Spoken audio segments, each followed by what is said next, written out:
این بخش در مورد تاریخ صفوی است. من یه مقدار هدفم از آوردن صفوی این بود که فکر میکنم بهترین نمونه‌ای هستش از سلسله‌های بعد از اسلامی ایران که راجع به درک عامه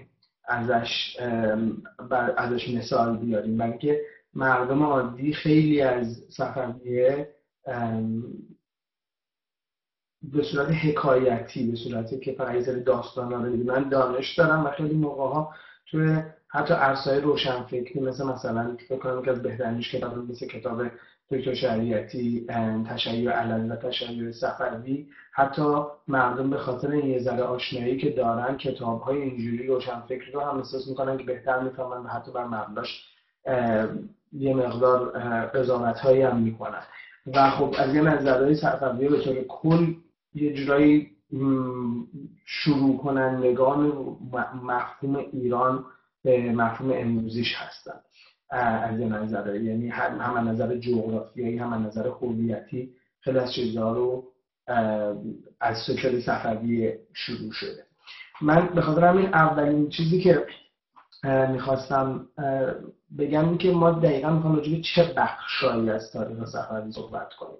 یعنی منظور که من طبق معمول همه تاریخ رو نمیخوام، اینجا جایی نیست که به شما یه روایت تاریخی رو بدیم، میخوام فقط بهتون بگم که یه سری چیزایی که ما همه در ذهنمون داریم از تاریخ صفوی، چیزایی که احساس میکنم در خاطره عمومی جمعیمون و بعد بحثایی که با هم دیگه میکنیم بیشتر از همه نقش دارن و اونا چیزایی که میخوام بشه اشاره کنیم. یکیش بررسی نقش حکومت صفوی در شکل‌گیری مفهوم ایرانه، یکی نگاهی به پایه‌گذاری مذهب شیعه به عنوان مذهب رسمی کشور در این دوره، یکی نقش علما و چیزی هم که خیلی کمتر راجبش صحبت شد یه درکی ازش هست به اسم بحث که موضوع بررسی نقش حضور عوامل غیر مسلمان یا تو پرانتز غیر ایرانی، چون لزوما ایرانیت رو نمیشه در این دوره تعریف کرده، به هر حال غیر مسلمان در حکومت صفوی و بعدم بررسی اثرات طولانی مدت حکومت صفوی بر ایران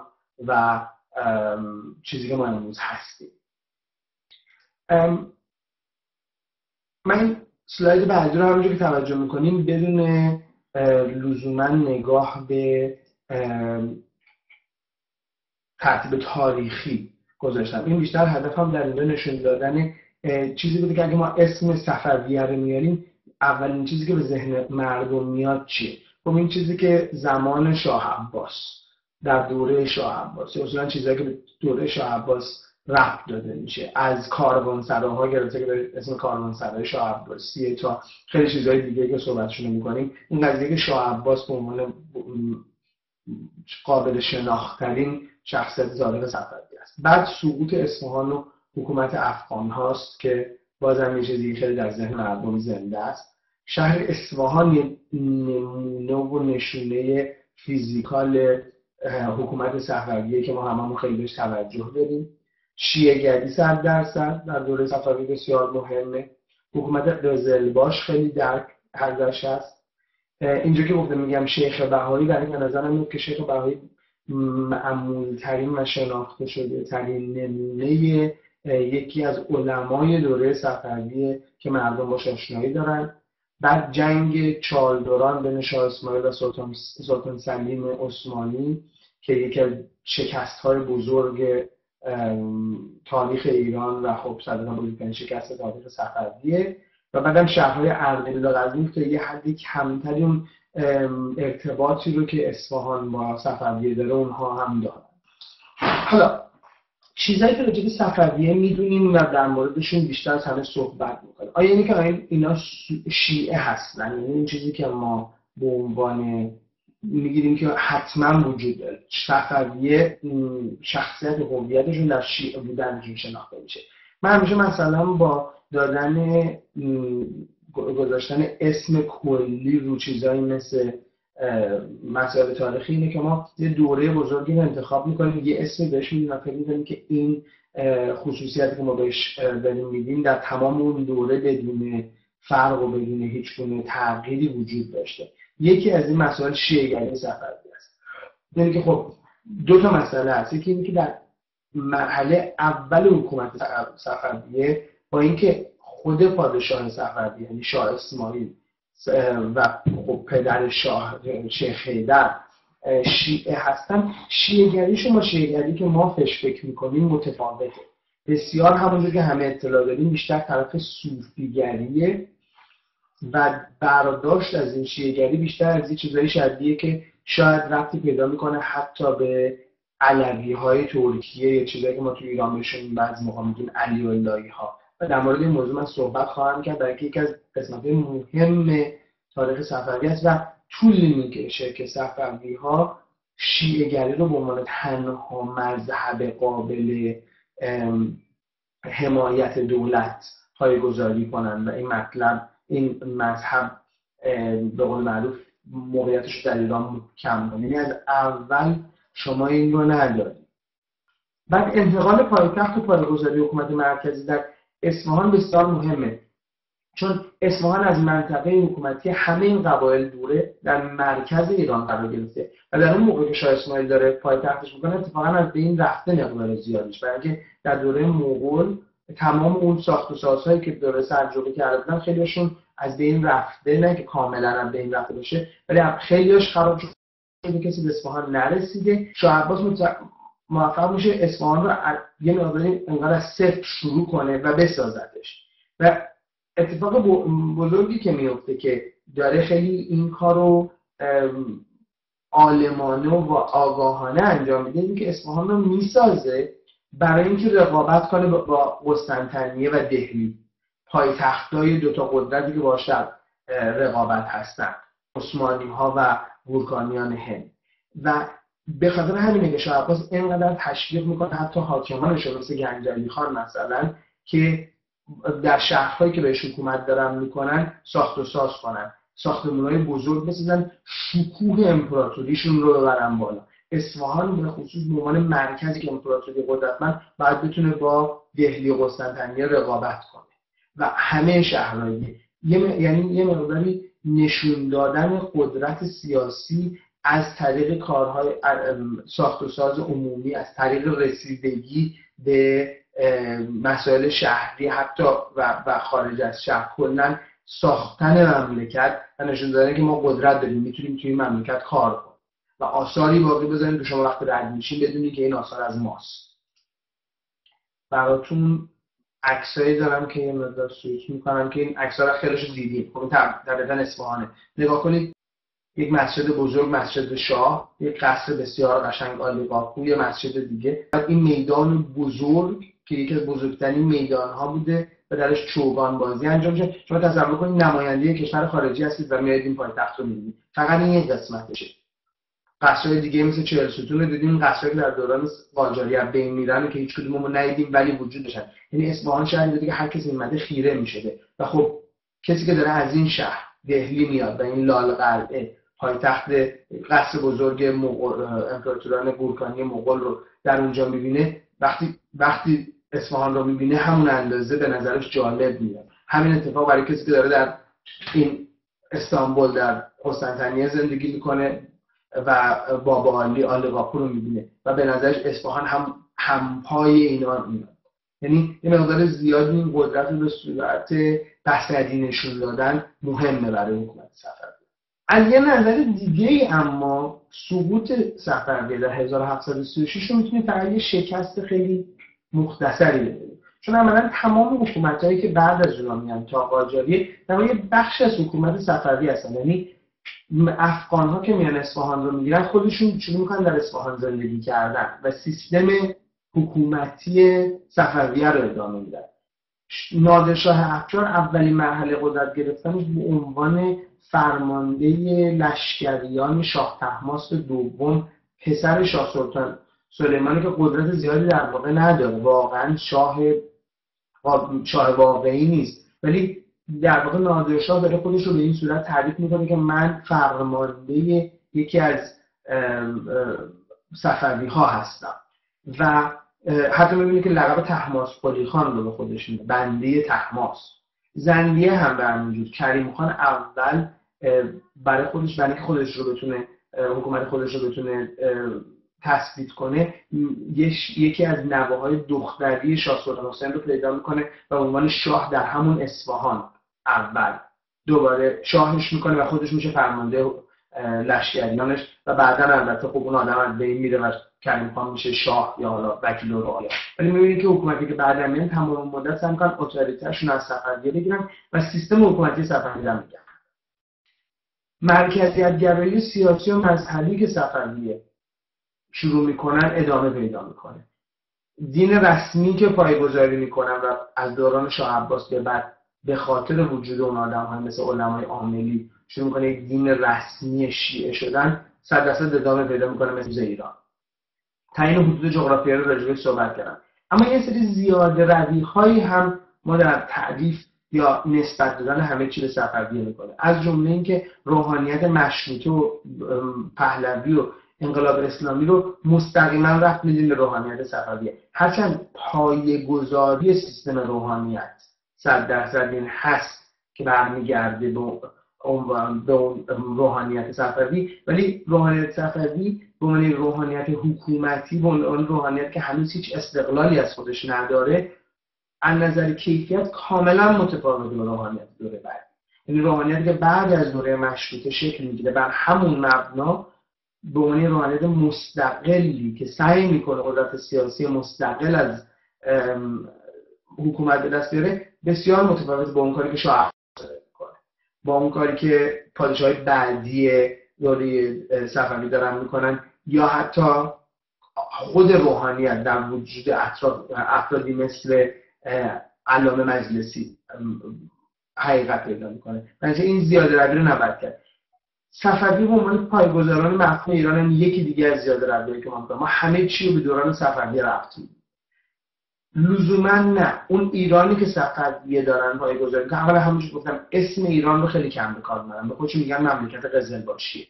بعدم اون شاخصه های فرهنگی که ما میبینیم با اینکه پایه‌گذاریش در دوره صفویه، ولی شکل‌گیری های کلی که ما امروز ازش میبینیم مال دوران قاجاری است بیشتر.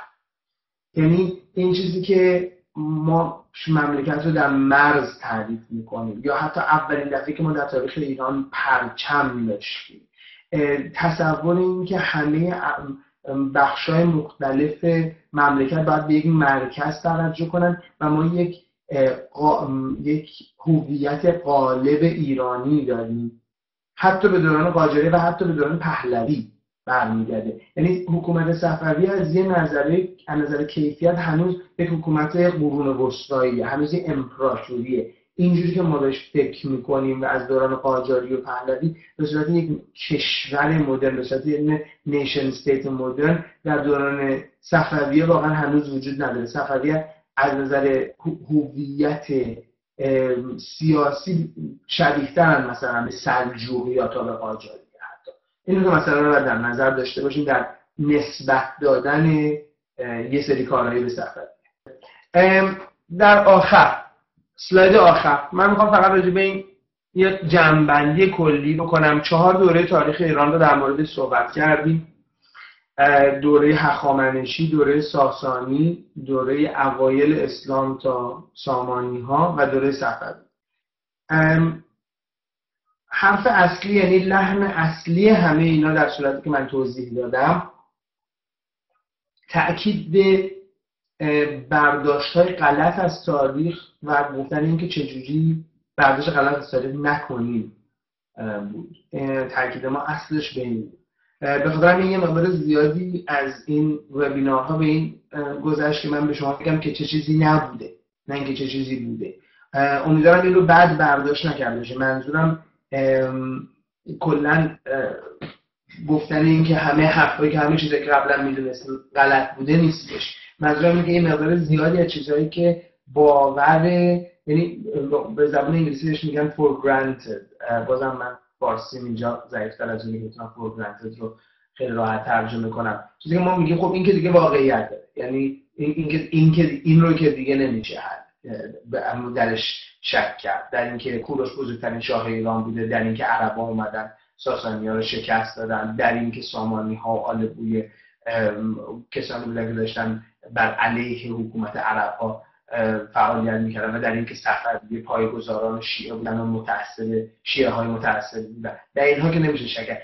دقیقاً به این دلیل بوده که من این همه به اینکه چه چیزی نبوده تکیه کردم و تصورم این بوده که اون بوده های واقعی رو برای در خوندن کتاب ها و مقاله ها و چیزایی که خودتون بهش دست پیدا میکنید. منظورم دادن قالبی بوده که نگاه کنید که چجوری این تاریخ نبوده، چه باورهایی میتونه در بد فهمیدن، کج فهمیدن ما به تاریخ کمک کنه و باعث این بشه که اون حقیقت ها رو هم یه جور دیگه ببینیم.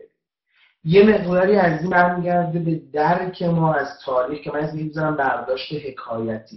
یعنی ما یه سری چیزایی رو تاریخ می‌داریم، یه سری اسمایی رو، یه سری عددهایی رو، یه سری داستان‌هایی رو تو سرمون داریم و فکر می‌کنیم که لزوما از اینا میشه نتایج درستی گرفت. یعنی کلاً به تصویر بزرگتری که این وقایع این انسان‌ها درش دارن اتفاق میفتن زندگی میکنن رو فراموش میکنن. ببینید این داستان‌ها اصل قضیه است.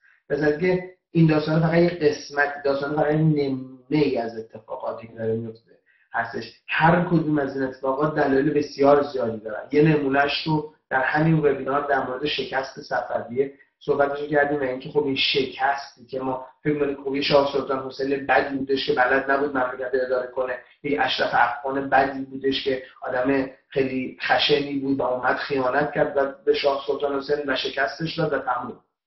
نه، باید مسائل اقتصادی رو در نظر داشته باشیم، باید مشکلاتی که در 100 سال قبل از اون صفوی داشتن باش دست پنجه نرم کردن رو در نظر داشته باشیم، استعمار اروپایی رو در نظر داشته باشیم، قدرتگیری ها رو در نظر داشته باشیم، قدرتگیری روس ها رو در نظر داشته باشیم. همه اینا مهمه. بعدم این چیزی که من گفتم هدفگرایی راستش هدفگرایی رو ترجمه کردم از تاتولوژی انگلیسی.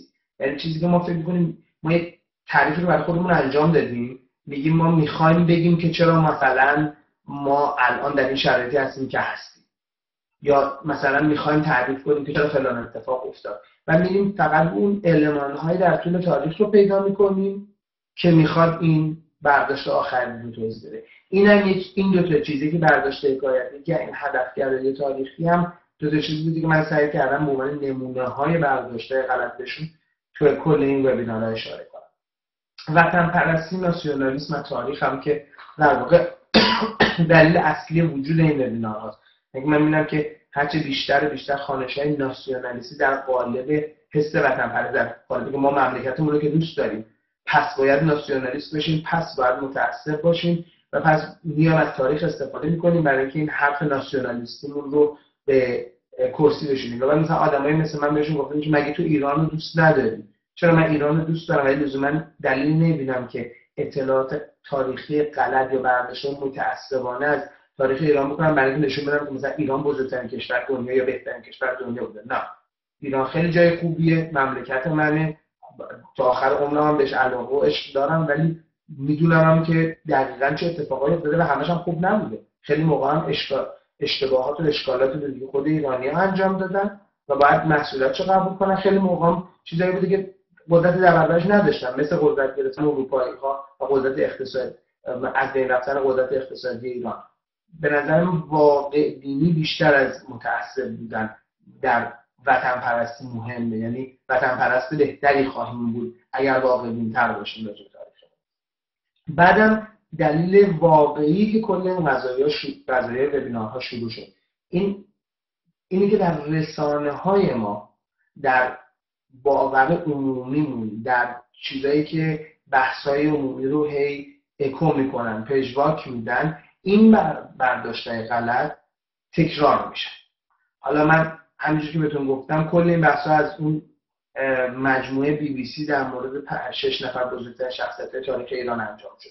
من با کوروش پدرکشتگی ندارم، ولی به نظرم انتخاب کوروش که اول این وبینارها بود دقیقاً نمونه اینه که رسانه میاد میگه خب چون باور عامه اینه که اینا بزرگترینن، ما برای اینکه عامه بیا برنامه‌مون رو تماشا کنن، برای اینکه بهمون گوش بدن، میایم این رو اکو میکنیم و خیلی از این مسائل تکرار میشه.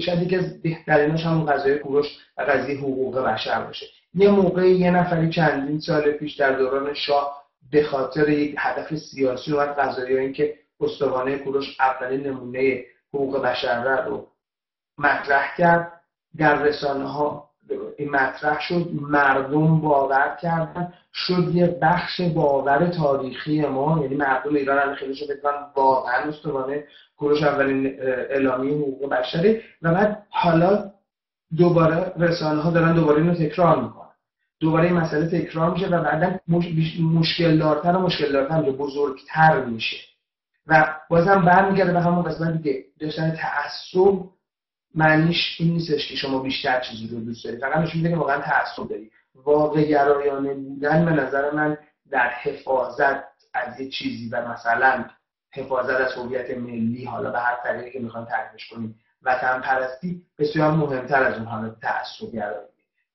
و مشکل این دقیقاً این پروپاگانداییه که حالا از طریق رسانه ها تکرار میشه، از طریق مردم معمولی. من اسمش گذاشتم پروپاگاندای خیرخواهانه. یعنی خب حالا ما اگه بیایم بگیم که کوروش استوانش اول اعلامیه حقوق بشره، داریم کمک میکنیم که خاطره کوروش حفظ شه.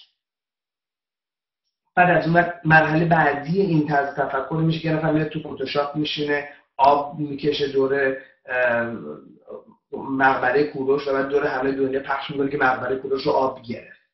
خب چه فایده ای داشت؟ چه کار کرد؟ غیر از اینکه کل قضیه سد سیبند رو مثلا در اون مورد خاص لوس کرد. یعنی عملا قضیه افتاد دست یه سری هوچیگران فرهنگی و سیاسی که الان دیگه توجه مردم عادی ازش در بین رفته. اگه بخوام به موقع فرصتش باشه، من دوست دارم در مورد این قضایای خلیج فارس هم صحبت کنم که انقدر بزرگ شد، انقدر این پروپاگاندای خیرخواهانه این قضیه رو بزرگ کرد که عملا قضیه رو لوس شده و خیلی حتی بر علیش که حالا چی میشه بگیم خلیج عربی، که حالا از این نظریه میشه که مشکل نداره، منم قبول دارم از این نظریه مشکل نداره، حالا از نظریه برای خیلی مشکل داره، درست هم هست که مشکل داشته باشه. و این میگم قضیه تعصب و به خصوص پژواکش در رسانه‌ها و اینکه رسانه‌ها به عنوان نماینده مردم وظیفه خودشون می‌دونن که این قضیه چیزایی که مورد قبول عامه هست رو گسترش بدن و اکو کنن، دقیقاً دلیل اصلیه که من این بحثا رو شروع کردم. و خب مشکلی هم که همه ما داریم مشکل با قدرت، مشکلی اینه که همه اینا از طرف قدرت دستاویز سرکوب کردن یا دستاویز به هر حال قدرت سیاسی از طرف حکومت‌ها میشه و باعث میشه که بیشتر و بیشتر کمک کنن به اینکه یه باورهای محدودی رو تعریف کنن و از طریق در واقع مجبور کردن مردم به قبول این باورها و حتی به وجود آوردن حسایی مثل حس وطن پرستی که لزوما میشه که شما اگر میخواید وطن پرست باشید باید از این باورها حمایت کنید، جان خودتون رو برای این باورها بدین، در واقع به تحکیم حکومت‌ها کمک میکنن و در طولانی مدت این مشکلیه که از این پژواک برداشت‌های غلطی که من صحبتش کردم ناشی میشه.